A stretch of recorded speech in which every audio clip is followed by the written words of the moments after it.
My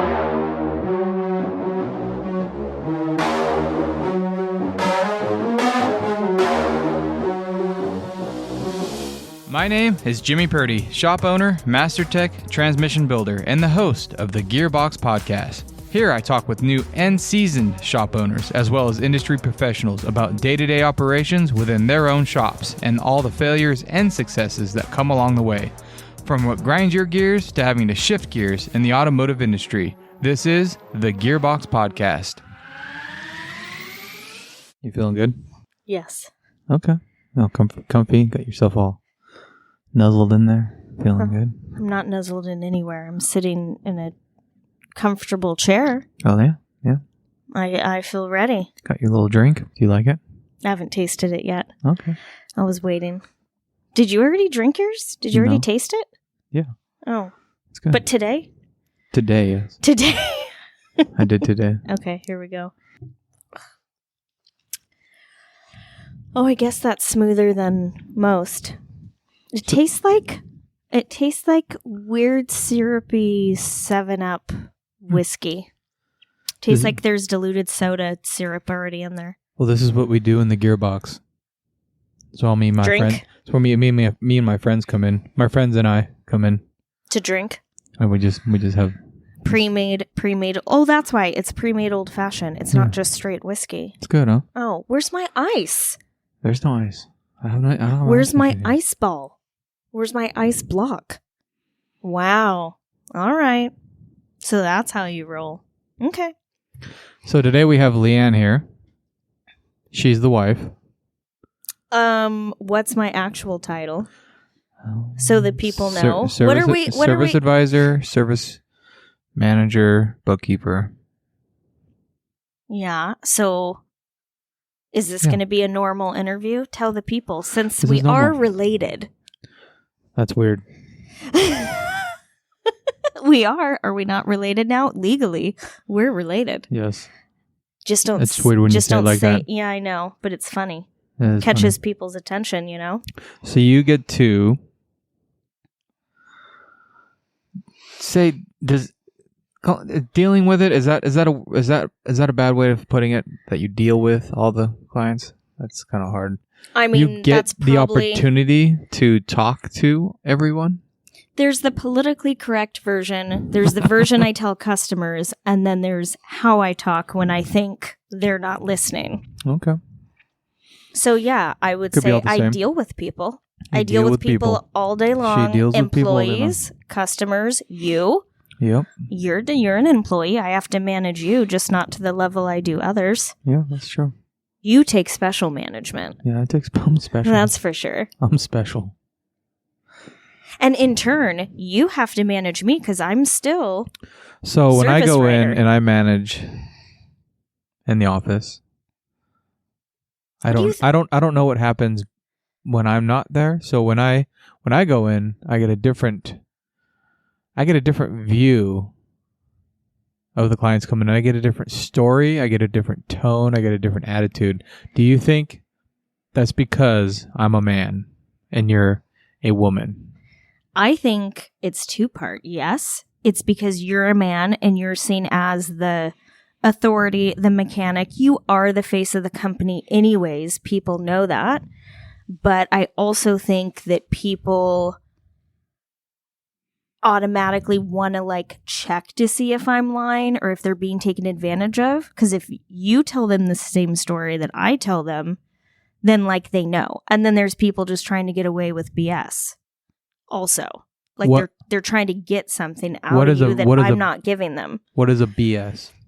Bullshit. This is a podcast. I mean, I understand. Right? I understand. I understand what the acronyms are.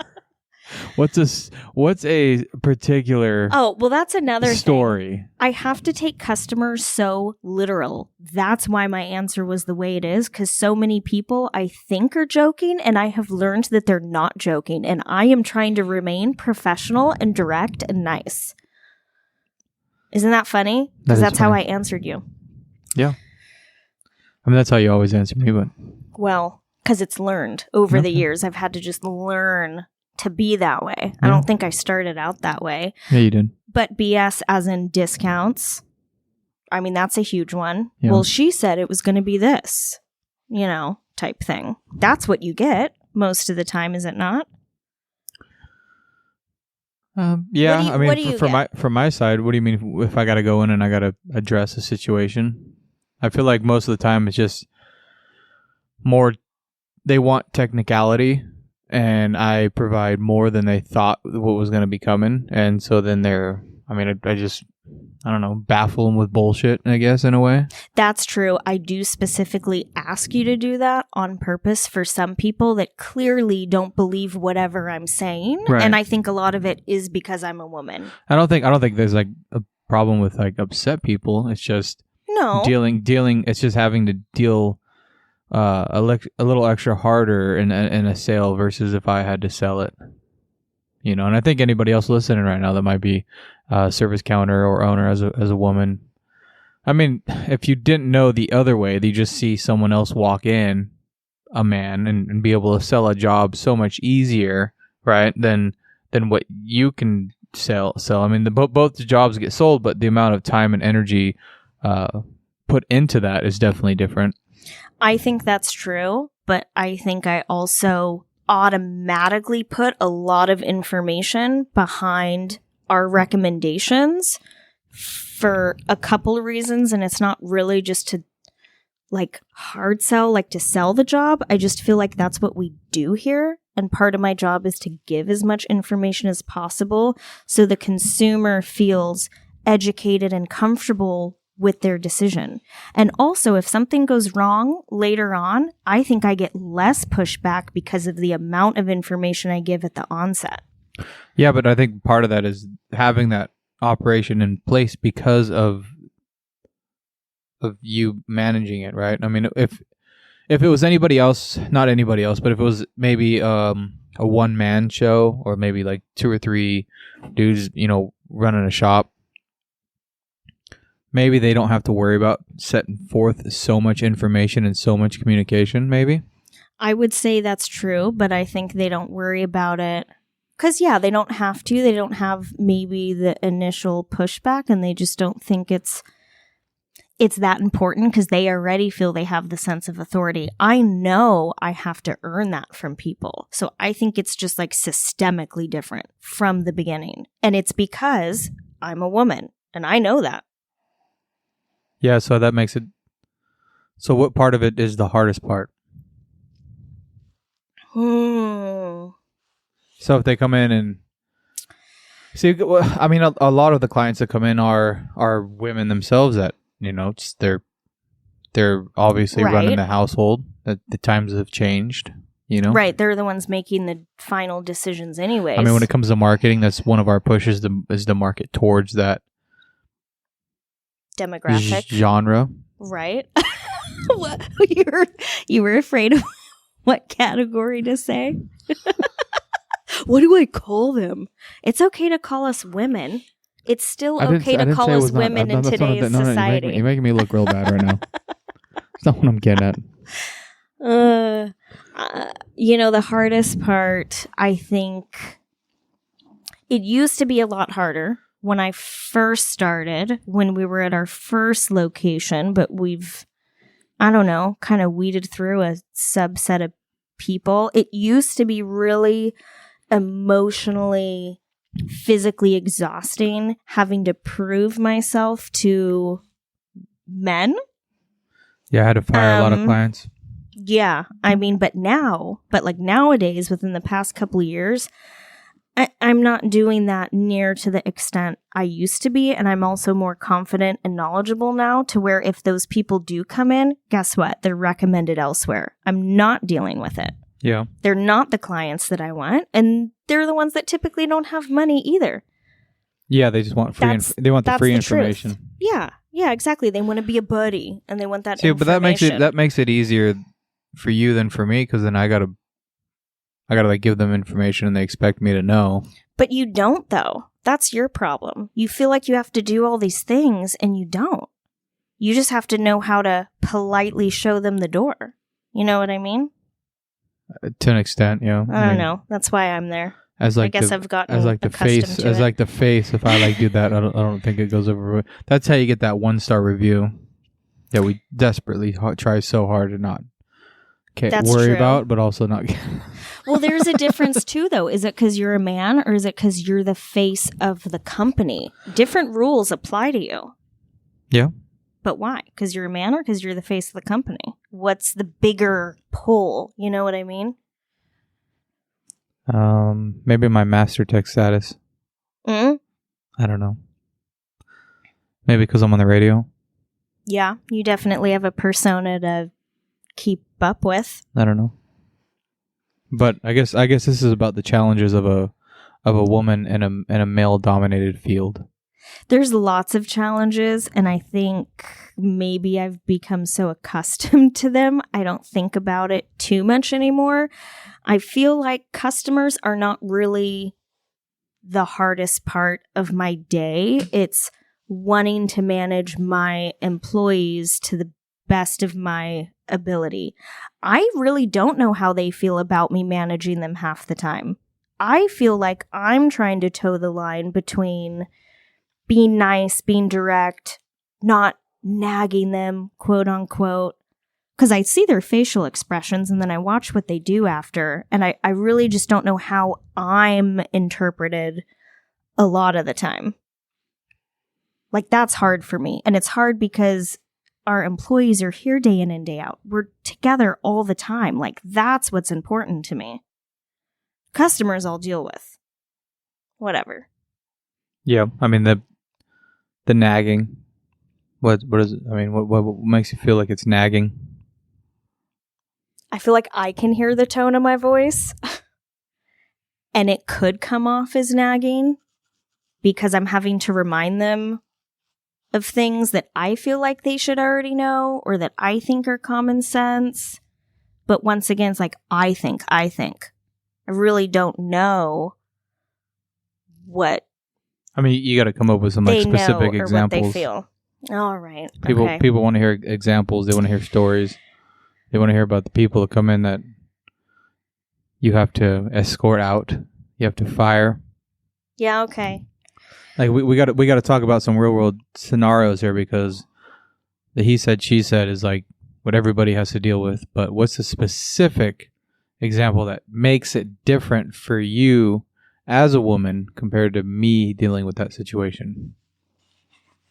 One very simple example would be giving a tech a repair order, AC, advanced assessment, and then on our program, it gives two options for that specific vehicle. Is it the 134 or is it the YF? So I specifically write that question down, highlight it in a different color with an asterisk, and then the tech completes the advanced assessment, gives me the clipboard back, and that highlighted asterisked question is not addressed. So I'm immediately annoyed that I then have to go back and interrupt the tech and say, hey, and I try and be like, hey, I think you missed this. Like, do you know what it is? Like, I'm just going to give you this clipboard back and then give it back to me when it's completed. Yeah, but I feel like that's a problem, I guess. I feel uncomfortable doing that. It makes me upset that I even have to do that to begin with. Yeah. But I don't think that's directed towards you as a gender persona. But I still have to interrupt him. Yeah. And bring it up and make him finish it. And when that happens, whether it's once a day or once a week, I'm still having to go there and like, I don't know. I guess it's my feelings. I guess that's like a service writer. Like, hey kid, you forgot this. Yeah. Like, it's written down. It's right there. Yeah. Or I always try and be nice. Hey, I had this question written down and it hasn't been addressed yet. Is there a reason why? But even that, like that tone in my voice can be taken in a couple different ways. Well, you gotta drop a low. Hey, I need this done. Hey, yeah? No, but my voice doesn't do that. it doesn't do that naturally, and then my face contorts. That's so really good like that. So this is my like serious voice, and then this is my, hey, you forgot this. I need you to do this. And either way, I feel like a mom, and I feel like they probably perceive me as like a nagging mom figure because I'm the wife in the office instead of an educated, knowledgeable employee that sells all these jobs for them to do in the first place. Yeah. Definitely a two-sided street there. Yeah. Yeah. Yeah, I know. Yeah. But we hear the tech side all the time. What about side? the service writer? What's the tech side? The tech side is doing a quality inspection and job, so the service advisor actually has deliverables to even go off of to sell the job correctly to begin with. It's definitely like a team effort, 100%. Yeah. But I don't think, from what I hear around circles, I don't think service writers get enough recognition for the sales. Because obviously the tech is the one doing the physical work and identifying the problems to begin with. Like, their load is heavier. But that doesn't mean that service writers don't also work hard to ensure the job is also done correctly and the funds are obtained. Yeah, that's true. And like written out correctly to begin with, that we're even charging the correct amount to begin with for the work that's needed. Yep. Yeah, I mean, it's everyone's got to work together. Yeah. Try to find the middle road. Yeah, I mean, service writers still have to extrapolate quite a bit of information from the tech notes, depending on how thorough they are, to even build a legitimate estimate to begin with. Yeah, I mean, when it comes to standard operating procedures, there's a certain amount of things that are expected of the tech to do, and they don't have to worry about contacting or talking to clients. At our shop, at least. Writing estimates up, they got to just worry about the car. Worry about the car and the questions that are given to them. So, I mean, it's definitely comes down to having conversations and say, this is what your responsibilities are, this is what I need you to do, and this is what needs to be done. But handling that any differently, whether you're a man or a woman, I don't think it really makes much of a difference. I think it does. When you just said that, I thought in my head, I could never just say that, because the inflections in my tone automatically make it sound different, like maybe condescending. I think maybe it's just you. Maybe. I don't know. So here's what I need you to do. Here's what it is. Yeah. This is what you're doing, and this is what I need you to do. Yeah, that doesn't sound that bad. That doesn't sound bad to you? No, that sounds You're okay with that? Yeah, that sounds a lot better than the first way you said it. What did I say the first time? With the vocal flares and the condescending tone. See? See? Dang it. See? Well, let's talk about clients. The emotion comes out in my voice, which is also probably why I'm so good with clients, is because they can hear the compassion and the empathy in my voice. Possibly. So, double-edged sword. Yeah. Well, what's the story on clients here? We want to talk about the different types that come in. You versus the ones I come in. Everybody I look at pretty much the same. I have this opposite issue where if a woman comes in, it's immediate that I'm going to try to take advantage of them, rip them off. See, that's how you feel. It's not how I feel. It's definitely a different amount of... You can just tell. You can tell with the way they look and the tone. But I can pretty well easily, woo them, Oh, can you? Just bat my eyes a little bit, and then they're nice and happy with me. But I can't baffle them with a bunch of bullshit. I can't give them a bunch of technical information and make them feel better. That makes it worse. Right. They don't want to hear the technical information. I mean, sure, there's educated, women in the auto industry, and they understand what I'm saying. But for the most part, we're talking in generals here. I don't think men like it either, because there's a lot of guys them out are there not that don't do it mechanics. either. They just have to pretend. They have to pretend they know what you're saying, and they don't. Maybe that they makes it worse definitely too. don't. Yeah. maybe getting too technical. I just assume, I mean, that's also why I bring you in when I'm dealing with clients that are questioning everything I'm saying. Then I bring you in because I want you to throw all the jargon at them. Like they're trying to show me up on the phone and not like you're not giving me approval. You're clearly not wanting to have a conversation with me. You're interrupting me and you're questioning everything I'm saying. I purposefully bring you in to like put them in their place. But what do they question? Like what's an example of something they would question? Like what's a service work order that you can think of that they called you out on something or questioned about? I mean, diagnostic time is an easy low-hanging fruit. Yeah, that's a good one. That's a good one to talk about. Well, why do you need to do that? Well, you have a 420 code. They're like notoriously difficult. It could be one of, 5 to 7 different things. They all have to be tested. Well, the 420 code's the cat.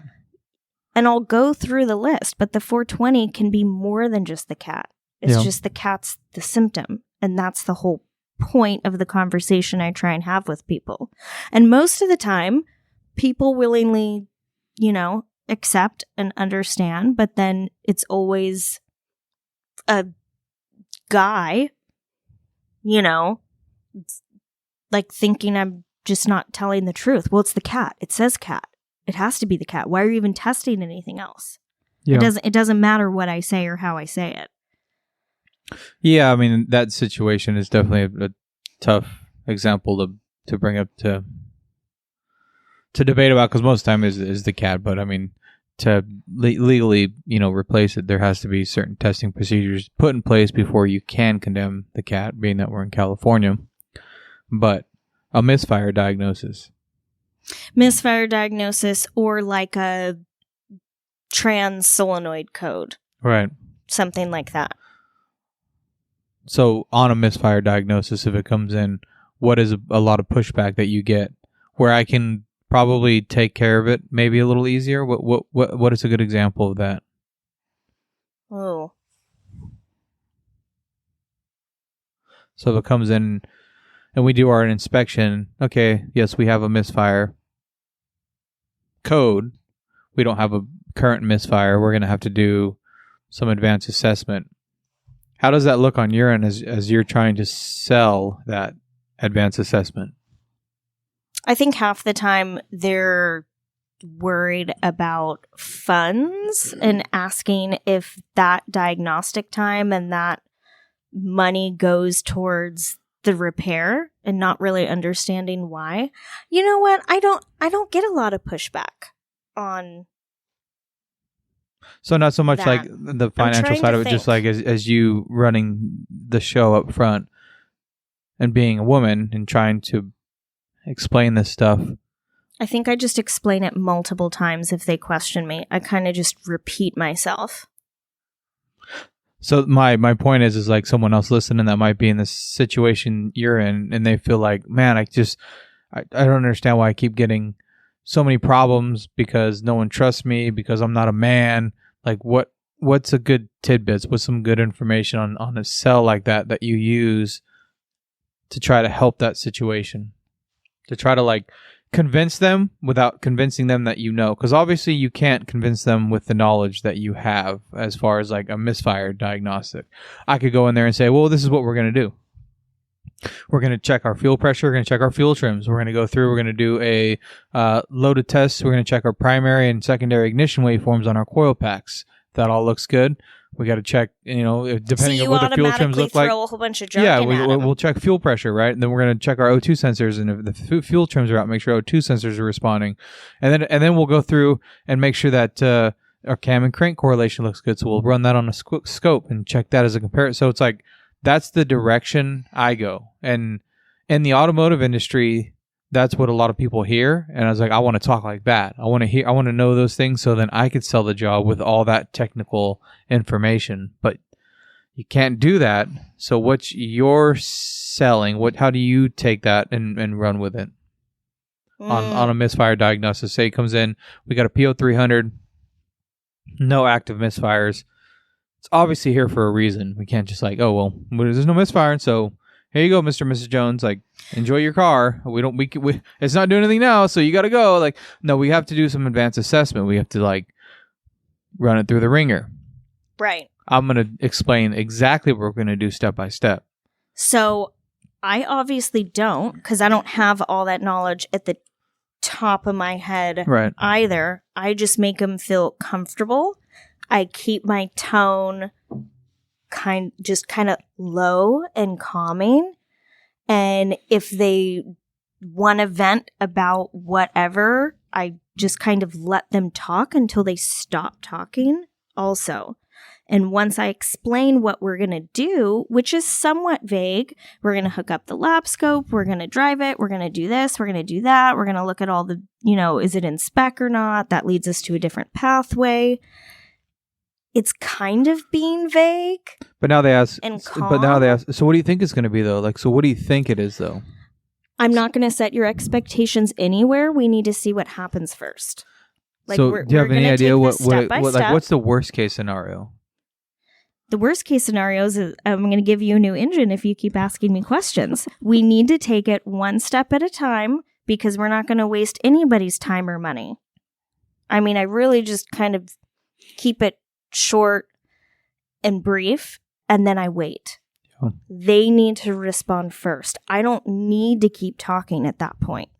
I've said my piece. This is what we're doing, and you're not going to push me into an answer. I don't say that.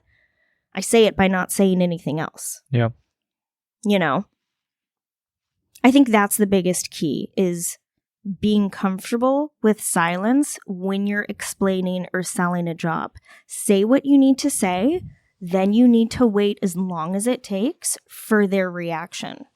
Yeah, I think with the bigger tickets or the bigger advanced assessments or as the labor rates go up and everything goes up, these assessments are turning into $360, $400, $500 retainer fee, $600 retainer fee. And those expectations I open up with. It's not like I'm surprising them an hour in or the next day. Oh, by the way, we're going to have to do A, B, and C. And now you're looking at a $400 diagnostic workup. No. So it starts at $300 for this particular issue. This is why. And then once we hit that point, we're going to come back and we're going to talk to you about everything that we found.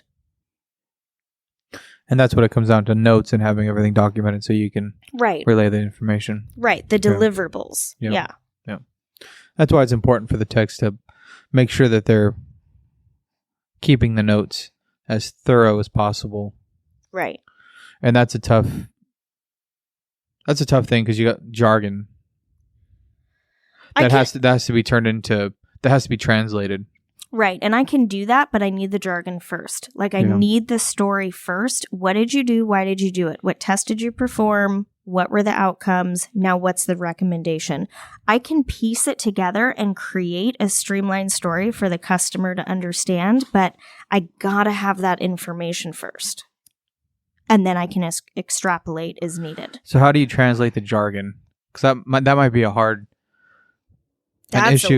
issue that a lot of maybe service advisors that aren't technically savvy may run into. You got a tech that's really good. It's very technical. You got a service advisor that's not as technically sound. And of course, over the years, you get better and you understand what a mass airflow is. You understand what an oxygen sensor is. But then you get real deep and you get new stuff coming up that maybe the advisors aren't as caught up on, like oxygen sensors to air fuel ratio sensors would be one good step forward. And as we get into that stuff, so you got to look that stuff up, Google it. How do you translate that stuff? 100%. Google is your best friend, and so is hopefully your operating system. Like we use ProDemand. I look up a lot of information on a consistent basis to understand what the text just gave me.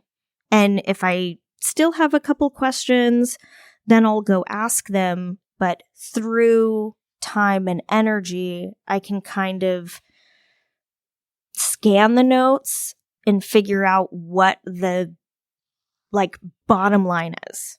So what's the outcome? All the rest is just little tidbits, but certain words or testing procedures or ohms, voltage, like I kind of need to know, and I'll look it up or I'll just ask them. Well, what's the spec range? Was it, how far out of range was it? Like, is that a lot or is that a little? Is it severe or is it minor? Like certain little keywords I need in there or I will ask. And then over time, that tech gets used to that service writer and vice versa. And then the communication becomes easier and easier.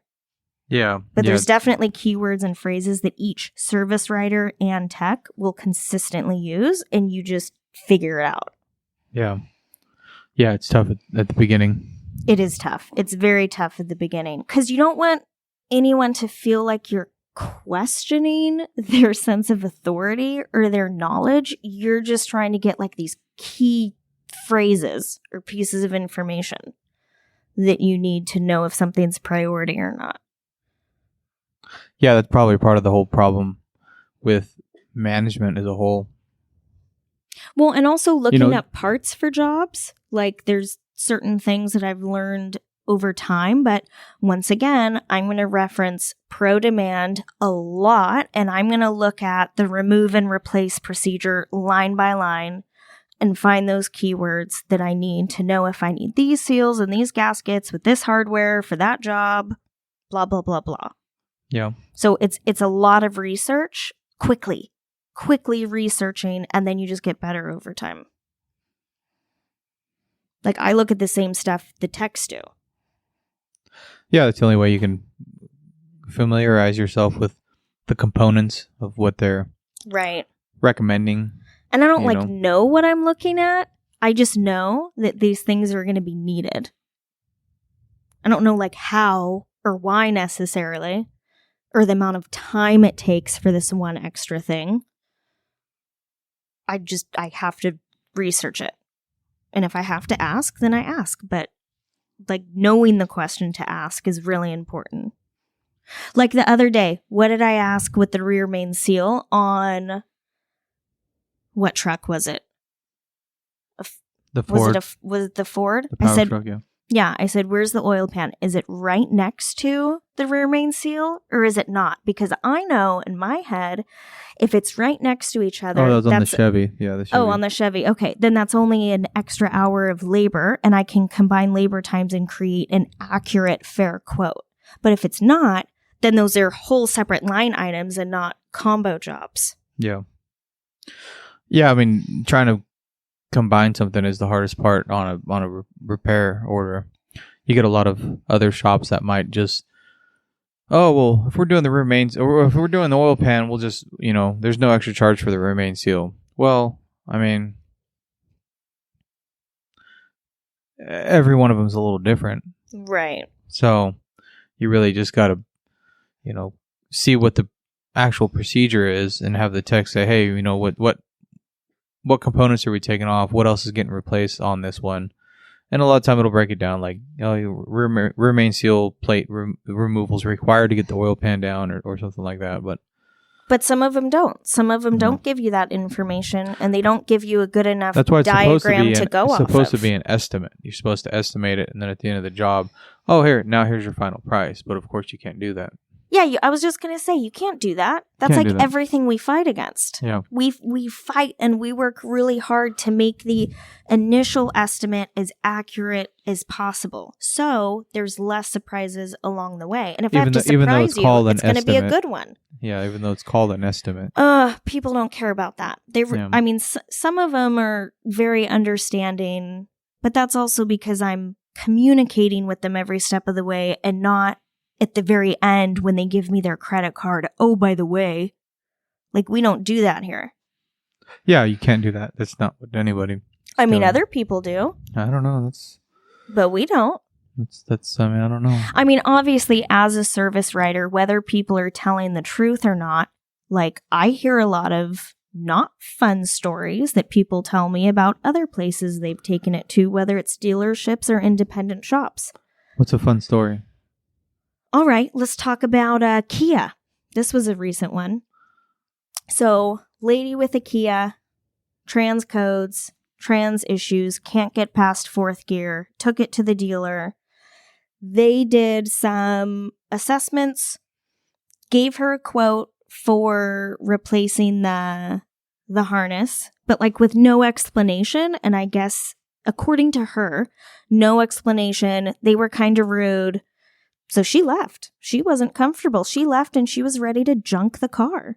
But someone recommended that she come to us for basically a second opinion before they made that decision.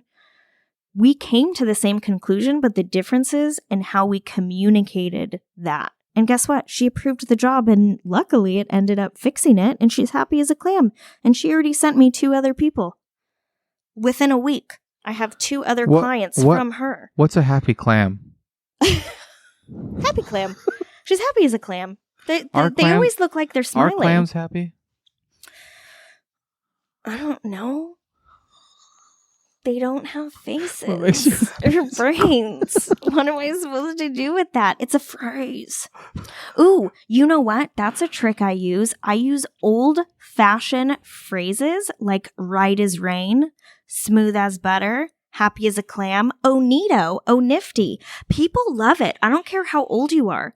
It makes them trust me and like me. I do it on purpose. Wow. They love it. It's so interesting. That's why you got the Tootsie Rolls too, huh? Yes, nostalgic. People like it. So this one was the Kia. This is the one that needed the internal trans harness. Yes. Yeah, I mean, that's part of that is maybe part swapping, and part of it is just maybe on their end at a dealership you have a lot of distrust between the service writers and the technicians, right? Ooh, possibly. I mean, so if the technician tells you as a service writer, we need this PCM, it doesn't fix it. TCM, sorry. Right? Comes in, and he decides to cut corners, decides not to do the testing, whatever it is, what have you. Mm-hmm. He decides to not go about it in the correct way.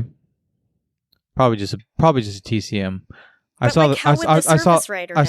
this issue on Google, and they said it was a TCM, so I'm just going to recommend that. So I'm getting to my point here. So then they recommend the TCM. The service advisor, hey, Mrs. Customer, you need a TCM.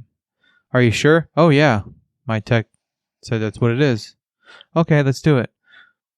Okay, well, we did that and didn't fix it, right? So now there's this. Yeah. Right? Yeah. Right? Yep. And now it's like, okay, so that didn't fix it, and they want it fixed, and it's like, well, I need to look at it some more. What do you mean you need to look at it some more? Right? Like, what isn't the reason why we sold the initial assessment to verify what it was? And maybe part of it was like, well, let's try a TCM, and that converted to it's going to be the TCM. So now there's this, hard sell that was put on by the service writer on the trust of the tech being correct, but maybe the tech was like, hey, let's just try this first, before we dive into the transmission. And then so the next step is like, well, what do we do now? I don't know. He said something about the electrical, right? Like, so now everyone's frustrated and irritated, and it's like they don't want to deal with it, And so it's like they just kind of try to push it out and just move on to the next one. It's a dealership. They got them lined up. They're not worried about work, Well, that's true. They're just like, let's just push it out, get on to the next one. And so there's no extra step taken for the client. There's no, and I'm sure there's dealerships out there that take the extra mile, and I'm sure, but in this situation, maybe part of the reason what is that they didn't know what it was. They don't know what the next step was going to be. So it's like, just give them something. And that something wasn't good enough.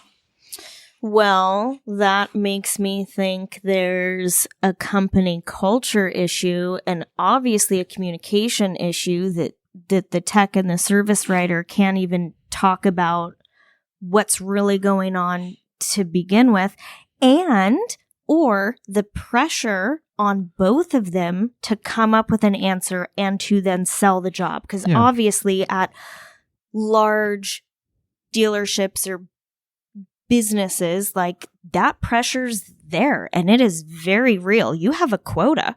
Yeah. And you better hit it. And so like maybe, that's a problem I think maybe part of that is just not having a good manager there.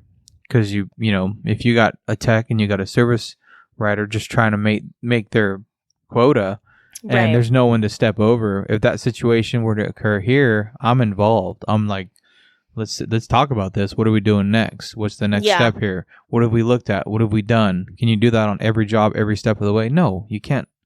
You can't. You can't look over their shoulder every day. But like, so what'd you look at? I mean, I try. You know, if it's a big one, it's an advanced assessment. We got a few hours. Hold on. Hey, I'm gonna go. You know. Well, and also, out of curiosity, I want to see what's going on, but also I want to see what steps they're taking along the way to make sure that, you know, we're all on the same process when it comes to our advanced assessments. But in that case, they come in and it's like, oh, it's definitely the TCM, and that doesn't fix it. Then it's like, okay, now I'm stepping in. Okay, now we're taking a step back here. You know, right? And obviously, if I'm not getting the notes or the conversation that I need, I don't have enough knowledge to like question them either. So then I also need you to step in. I need someone to step in to make sure like that they know what they're doing, because we're having a hard time explaining things to each other. Like that happens. That's real. Yeah, for sure. Yeah, you got to break it down, and there should be a way if you know your skilled trade enough, you should be able to break it down for just about anybody. I mean, you should be able to break down what you do in layman's, if you're, you know, but that's not reality. Competent enough. I agree, but that's not reality, and not just for our shop or for every job, because we pretty much work on everything.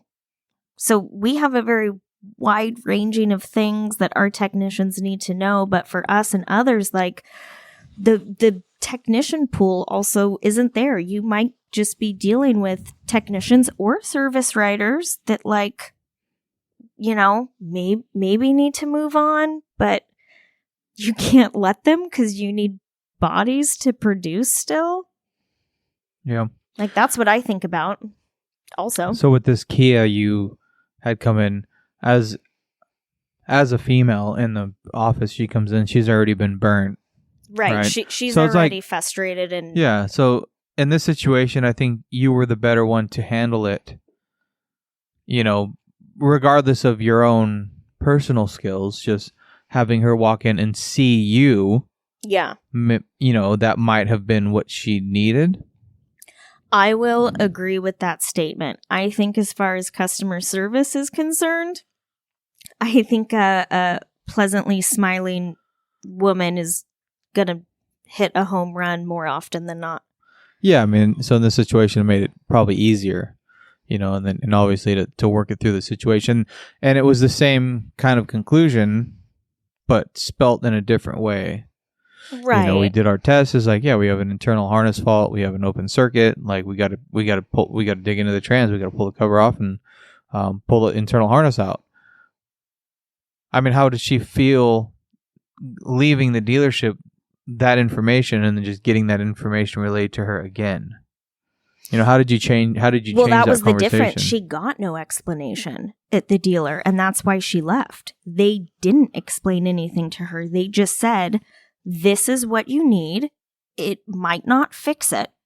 And then that was it. Like, that was the end of the conversation, according to her. I guess we don't know. We don't have from the horse's mouth. Right. According to her. How'd you like that one? From the horse's mouth. That's a good one, right? Yeah, that's a good one. That's old fashioned. You like that one too? I almost said that. So what was your explanation to her? What was so we have a hearsay of what she heard, but what was your explanation? So that's a technical thing. We have an open circuit on the internal harness of the transmission. It's going to right. We're going to have to pull it and physically inspect it and bench test it. And if we find something wrong, we're going to replace it. But then the reality is, we just have to assemble everything back, test drive it, get the monitors to reset, and see if the code comes back. Like, that's the only true 100% guarantee.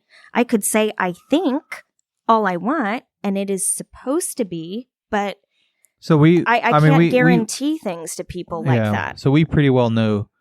I mean, that was like, it was definitely most likely. It was definitely a guarantee for us. Like, oh yeah, the harness is bad. Like we can. We did definitely voltage drop. figured. We found the open circuit. Yeah. It was like, this is harness. So, but you're not going to say that. No, I don't like saying anything permanent sounding to customers because it opens the door for problems, even if it's not related to something we did. So even if I'm confident or sure that a particular recommendation is going to fix the issue, like the harness, I can't say that to a customer because then their expectations are already set so high. And if we have to adjust something later on, or another code pops up, or something else comes up after the fact, it's definitely on me. It's definitely on the shop that I didn't put a disclaimer on it. Yeah, that's how customers feel. The term diagnosis, the guarantee.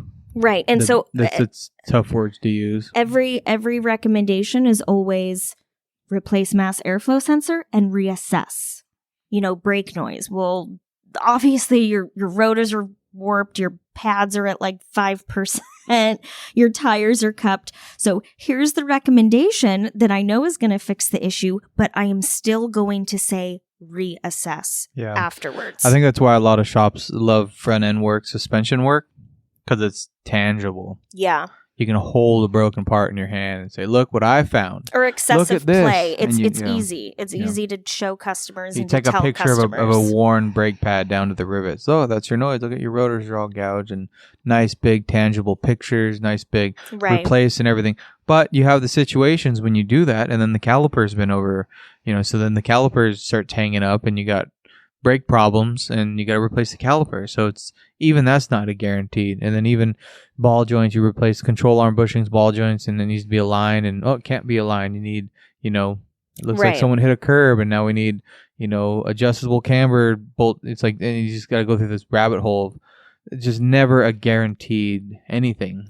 Well, and I think some people probably, maybe I scare some people because I do tell them, well, I'll keep you in the loop. I'll keep you updated. I might have another update for you once teardown is complete. Once we have everything apart and inspected, the story might change. Like, we'll see. And I'm sure that scares some people, but at the same time, I think they appreciate the transparency. Yeah, I mean, that turns into the calls every half hour, though. Sometimes, but also when some people call me excessively. Let's talk about misfire. Let's talk about a previous customer that came in with a Toyota, calling me, texting me, emailing me every single day, sometimes multiple times a day, asking for updates. When I specifically already told him multiple times, when an update's available, I will call you. When I have some information, you will be my first call immediately. Don't worry about it. I'll call you. Like, you have to wait on me. This isn't quick work. This isn't fast work. Do you think that makes everyone work faster when they're like, oh man, I better keep checking up on them, because otherwise they're just gonna park it in the corner and forget about me. They really think they're gonna be taken advantage of. I feel like a lot of people really think that it is just sitting in the corner.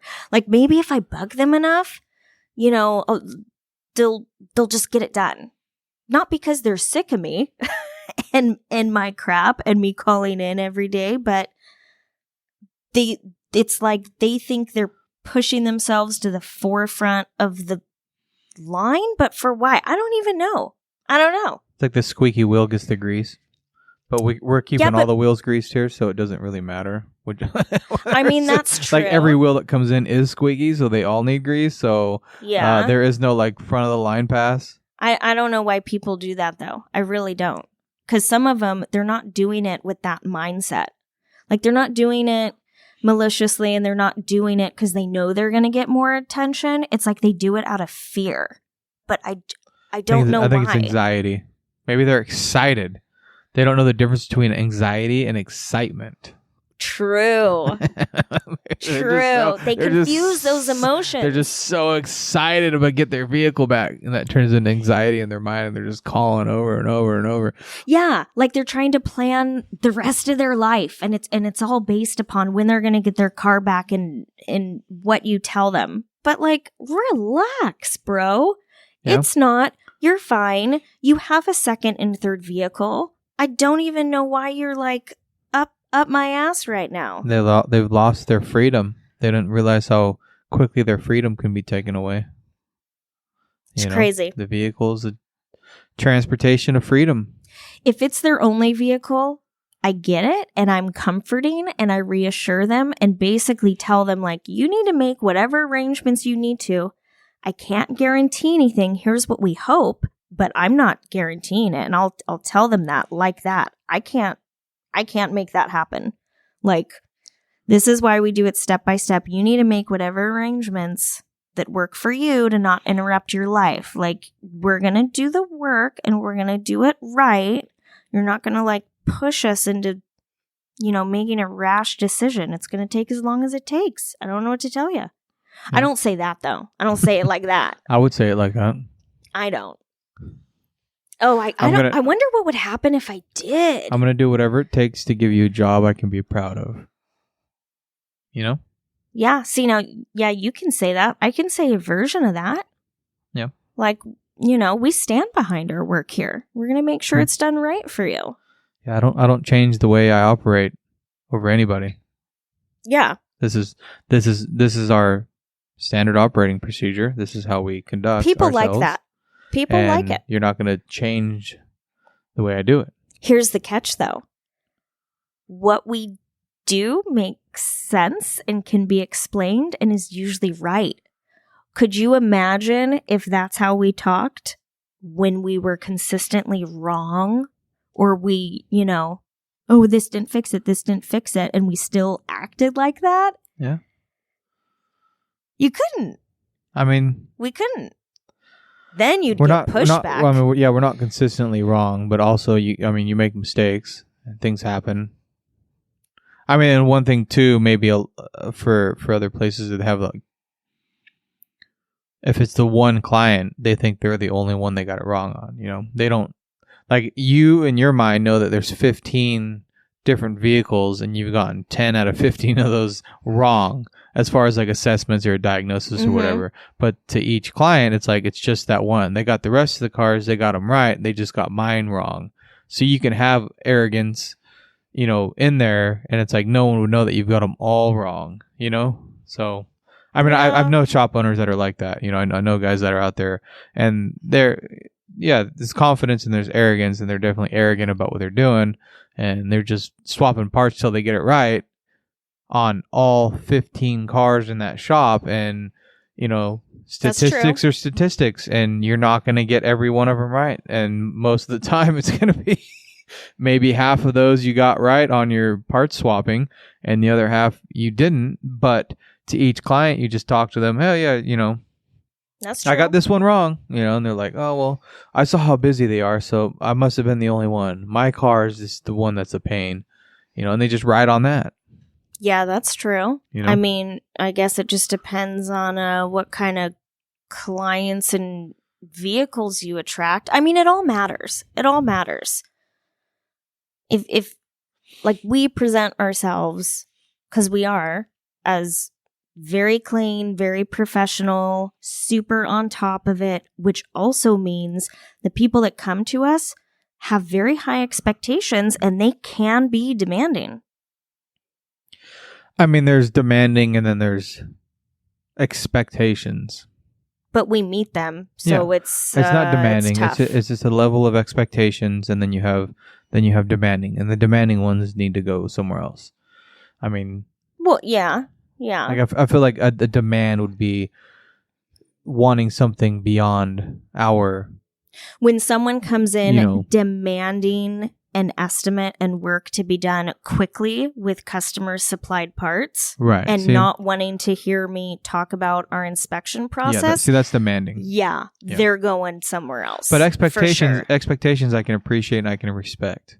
I mean, that's the whole reason why we do what we do is for those particular clients, because I respect that. I respect them having expectations because they should. They shouldn't walk into a shop with expectations that they're going to get taken advantage of, right? That they're going to walk into a grease monkey shop, that it's just going to be, rags on the floor and trash everywhere. Like I want them to come in with the expectations higher, like I want to provide a high quality service, and I want the clients that are expecting a high quality service. And so I appreciate that. I appreciate them having that, I agree. And that's because of our own expectations, though. Like that's what we expect. Keep us on our toes. It's like, this is what we're doing. This is what you're looking for. This is what we provide. Perfect. We've made them. Yeah. I mean, we're just people that don't like wishy-washiness either. Yeah. How did you like that? Wishy-washy. Yeah, the wishy-washy. I've said that a couple times. Did you say this warsh? Week. I did not say warsh this week. I think you said warsh. But I did say wishy-washy. You said it like warsh, though. I can rewind. I do say warsh. Wait, today? Just right now. I did? No, I didn't. I don't know what I said. It's not wash, everybody. It's wash. You wash your clothes. Okay. Maybe not wash the car. I guess that sounds funny. You wash the car. Yeah. Anyways, we don't like flip-floppers. We don't like wishy-washiness in anything that we do. So, of course, we're not going to provide a service that is reminiscent of that. Right. We have high expectations for the places that we go. And, if we call a plumber or an electrician or go to the doctor, yeah, I'm going to expect a certain level of service. And that's also what I make sure people understand, is that I'm not selling parts. I'm selling peace of mind. I'm selling safety. I'm selling a service. I'm not just throwing tie rods on. I'm not just, we're not just slapping something together. Right. Like, we're providing a service that keeps you safe, that keeps you going with minimal surprises. That's guaranteed. Right. Yeah. Right. And if something does happen, well, we have a great warranty program, and I lay it all out there right at the beginning. Because also, I don't want them to have any questions. That's also something I do, and I don't know if it's because I'm a woman or it's because of how we set everything up here, but I automatically lay out all this information about what we do, how we do it, the warranty program, just so people don't have any questions. Because also, I'm masking all day long. I don't want to hear your question. So I'm just going to give you everything so, you get out of my hair and I can move on to the next customer. Yeah. That's the other flip side. I might look nice and sound nice, but I really just want you to leave so I can, move on with my day.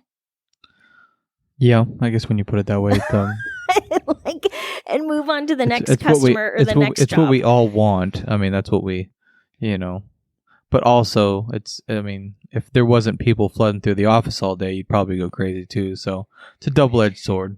Yeah, that's true. You just know if there's too much time spent on one, someone else is about ready to walk in, and it's nice to have that little 15-minute break in between. the back to back, then the phone call and email, then the back to back, and then the phone ringing while someone's standing there is just it's a little overwhelming. And that happens plenty, and I'm exhausted and irritated at the end of the day. Yeah, I don't want to do anything especially when the phone else. Calls are just checking in. Just checking in, or price shoppers. As you're in the middle of writing up the RO, and they're calling to check on the RO that you're writing up. Right. So then you got to stop writing it, and it's I'm looking up for a part right now. Yeah. But that's you can't kind say of that. upsetting. You beat me to the punch. Now I look unprofessional. I hate that. If you just gave me 5 more minutes, I would have been done, and I would have been the one calling you. Yeah, but now I feel that's like that I 5 look minutes bad. from I somebody. hate that. That's that 5 minutes somebody walked in and started talking to you, trying to get them out of the. So now you're upset with the person that walked in because they made you look bad because it pulled you back 10 minutes. Yeah, the whole thing is irritating. Yeah. I don't like other people thinking that I'm not doing my job. Yeah. That's a pet peeve. Yeah, I could see that. Yeah, we're all here trying to do it and do the thing, and when someone Yeah, I want to do a calling good job. This is my job. I want to do it well, and I want to be seen as, you know, a figure to look at, and for customers to call and I don't know. Oh, Or see, not well, call. oh, Call see, or not call. Ooh, see, there it is. I know I just caught myself. Like, I even tell customers So this. do you- Call me anytime. Do you want them to call If you have any or do questions, you not just want let them me to know. Call you. I mean, I guess it depends on if I like slept well the night before. okay. Because being up there and dealing with customers all day long and employees and whatever you want to call it, like, it's taxing. It is emotionally exhausting dealing with other people's emotions all day long and having to stay calm beside that storm all day long. That's exhausting and it can be irritating. Yeah, customer service. Yeah, it's true. And everybody wants it to be more cost effective for them, but then it also is what makes it expensive. Right. Yeah. I mean, honestly, customer service done right can be expensive. I know there's all these seminars and classes, how to keep the call under 7 minutes, different taglines and phrases to say to basically like get the sale, end the call, and move on.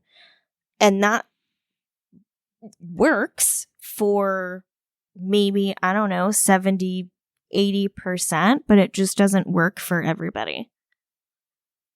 And you don't really want to be like that either. Like someone who's genuinely interested in customer service and wanting to provide that, you don't want to do that all the time either. It's not fun. You don't feel good about what you did at the end of the day. That's the other half of it. As much as I say I'm masking, people are irritating, blah, blah, blah, I also genuinely like want to provide a good service. Oh, what was that noise? What was that, James? What are you doing over there? Yeah, I need a refill. This is exhausting. Ooh. Oh, that's... Yeah, okay, see? Man saying that to me, I'm immediately like, screw you. You don't know what exhausting is. I'm the one who's exhausted. Are you telling me I'm exhausted? Exhausting? Like... I think you're just looking into it a little much. It was just a joke. See, but that's what I do.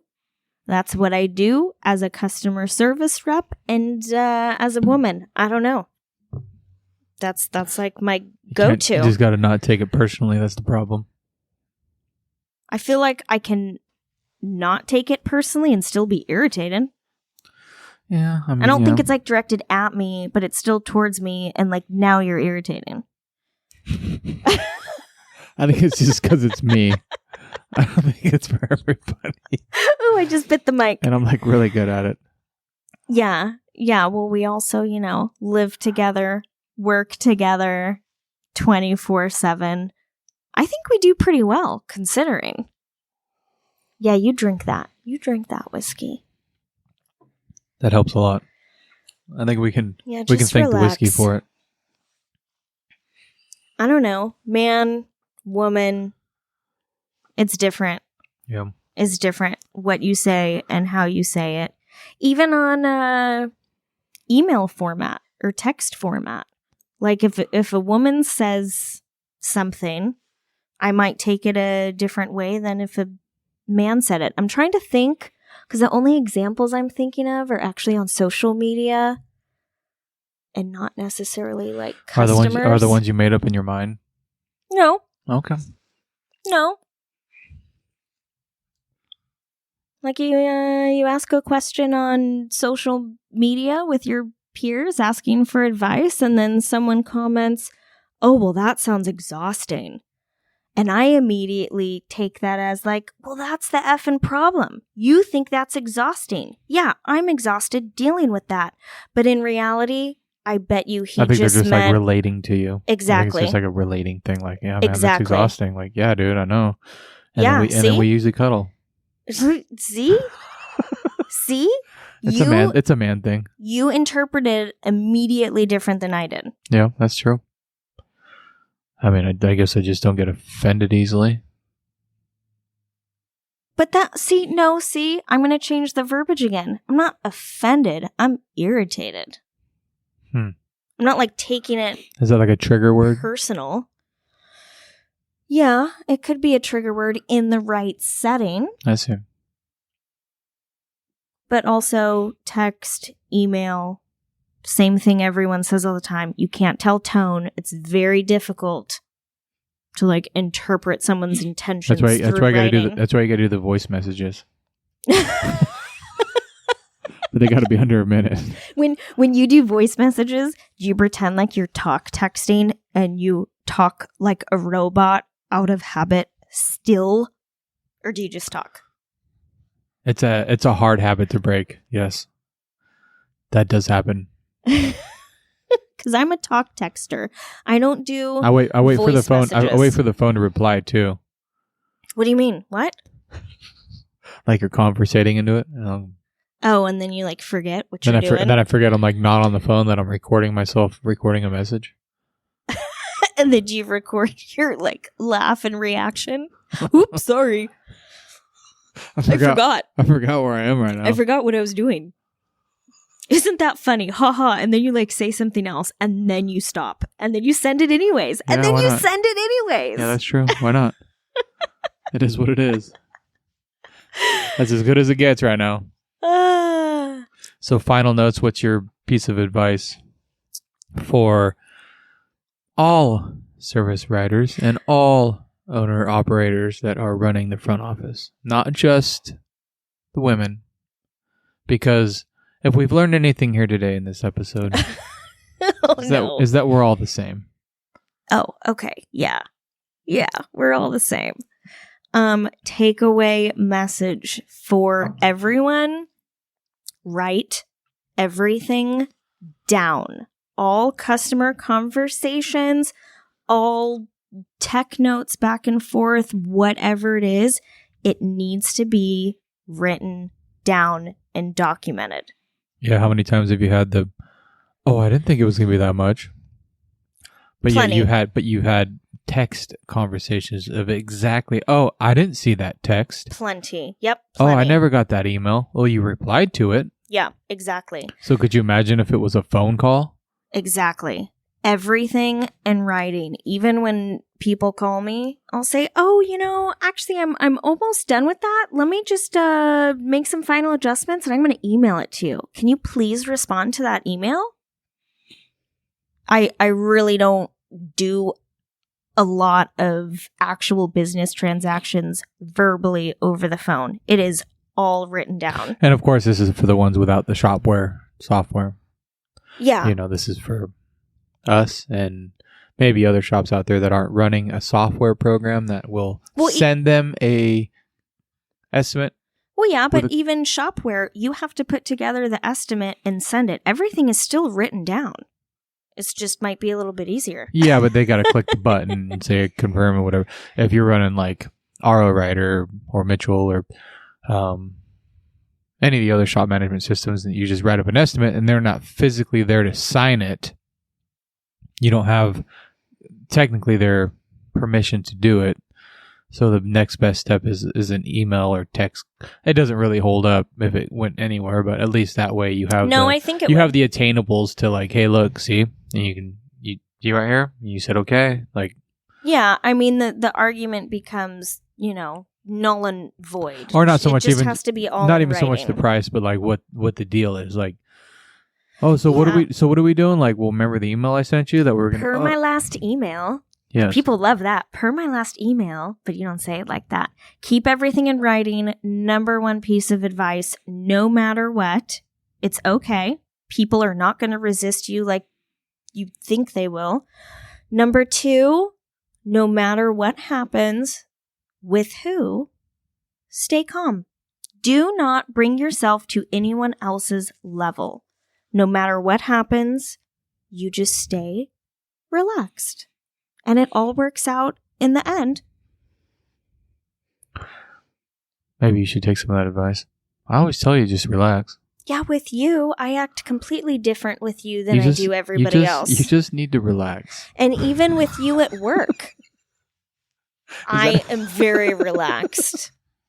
That's what I tell you every day. Like you're the emotional one. I gotta handle you with kid gloves all day. You just need to relax. Because you're so sensitive. Because you're the boss.